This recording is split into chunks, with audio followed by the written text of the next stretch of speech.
காங்கிரஸ் கட்சியில் தங்கள் பக்கம் இழுப்பதற்கு இதுவரை யாருமே கொடுக்காத ஆஃபர்களை அளிக்க தவிக தலைமை முன்வந்திருக்கிறது. 70 தொகுதிகள், துணை முதல்வர், 6 அமைச்சர்கள் என காங்கிரசுக்கு அள்ளித்தர தமிழக வெற்றி கழகம் தயாராக இருப்பதாக தெரிய வந்துள்ளது. இந்த ஆஃபரை ஏற்க ஒரு வாரம் இறுதிக்கெடு வைத்துள்ள தவிக தலைமை அதற்கு ஓகே சொன்னால் நேரடி பேச்சு நடத்தலாம், இல்லையில் களத்தில் நேரடியாக சந்திக்கலாம் என கராராக கூறிவிட்டதாக தெரிகிறது. விக்கிரவாண்டியில் நடந்த தவிக முதல் மாநாட்டில் தங்களோடு வருவர்களுக்கு ஆட்சியில் பங்கு, அதிகாரத்தில் பங்கு கொடுப்பதாக அறிவித்தார் அக்கட்சியின் தலைவர் விஜய். இதன் பின்னர் தான் தமிழக அரசியல் கூட்டணி ஆட்சி என்ற கோஷம் வலுப்பெற்றது. நீண்ட காலமாக தமிழகத்தில் ஆட்சி அதிகாரம் இல்லாமல் இருக்கும் காங்கிரசுக்கு இந்த ஆசை தொற்றிக் கொண்டதால் ஆஹா தவிக பக்கம் சாய்ந்தால் நல்லா இருக்குமே நினைக்கிறார்கள். ஆனால் அதற்கு தடை போடும் விதமாக காங்கிரசின் டெல்லி மேலிடத்தில் தொடர்ச்சியாக பேசி வருகிறார் முதல்வர் ஸ்டாலின். இந்த நிலையில் காங்கிரஸை இழுக்க பெரிய ஆப்பரை கொடுத்திருக்கிறது தவிக தலைமை. இது குறித்து தவிக நிர்வாகிகள் சிலர் கூறியதாவது: கடந்த 1967க்கு பின்பு காங்கிரஸ் தமிழகத்தில் ஆட்சியை பிடிக்க விடவில்லை. அத்துடன் திமுக கூட்டணியில் காங்கிரசுக்கு உரிய மரியாதை கிடைக்கவில்லை என அக்கட்சியில் குமரி கொந்தளித்து வருகின்றனர்.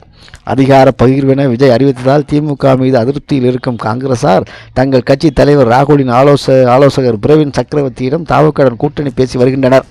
கூட்டணியை விட்டு காங்கிரஸ் விலகினாலும் சிறுபான்மையில் ஓட்டுக்களை இழக்க வேண்டிய நெருக்கடிக்கு திமுக தள்ளப்பட்டிருப்பதாக, இதை தடுக்க காங்கிரசாருக்கு இடையில் மோதலை உருவாக்கும் திமுக மேலிடம் காங்கிரசுக்கு எதிராக தான் கூட்டணி கட்சிகளை தூண்டிவிடுகின்றது.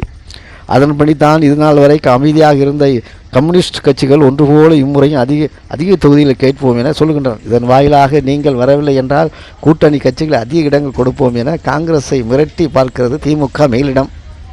மறுபக்கம் தன் மருமகன் சபரீசனையும் சகோதரி கனிமொழியும் டெல்லிக்கு அனுப்பி ராகுலிடம் பேச வைத்திருக்கின்றார் ஸ்டாலின். ஆனாலும் அதிகாரப்பூர்வமாக காங்கிரஸ் கூட்டணி குறித்து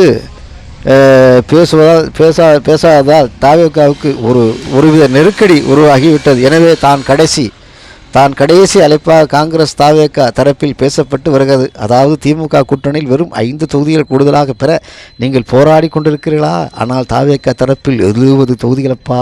தேர்தல் வெற்றிக்கு பின்பு துணை முதல்வர் பதவி, ஓஹோ ஆஹா, 6 அமைச்சர்கள், ஆஹா ஓஹோ, பதவி கிடைக்கும். உள்ளாட்சிகள் அப்போதைய தேவைக்கு ஏற்ப ஒதுக்கீடு செய்கிறோம். எம்எல்ஏக்கள் எண்ணிக்கையை பார்த்து ராஜ்யசபா எம்பிகளை பிரித்து கொள்ளலாம் என சொல்லப்படுகிறது.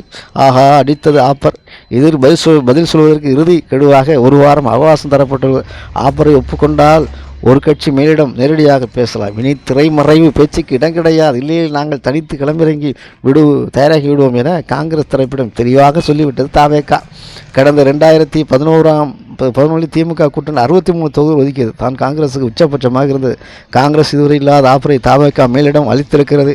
காங்கிரசின் கட்சியினரோ ஓஹோ ஆஹா என்று மகிழ்ச்சியில் இருக்கிறார்கள். ஆனால் மேலிடத்தின் அறிவிப்பு என்ன இருக்கும் என்று தெரியவில்லை. நமக்கு வெற்றி என்று இங்கே காங்கிரசாரர் உள்ளான மகிழ்ச்சியில் இருக்கிறார்கள். நாளை என்ன நடக்கும் என்று பார்க்கலாம். நன்றி, வணக்கம்.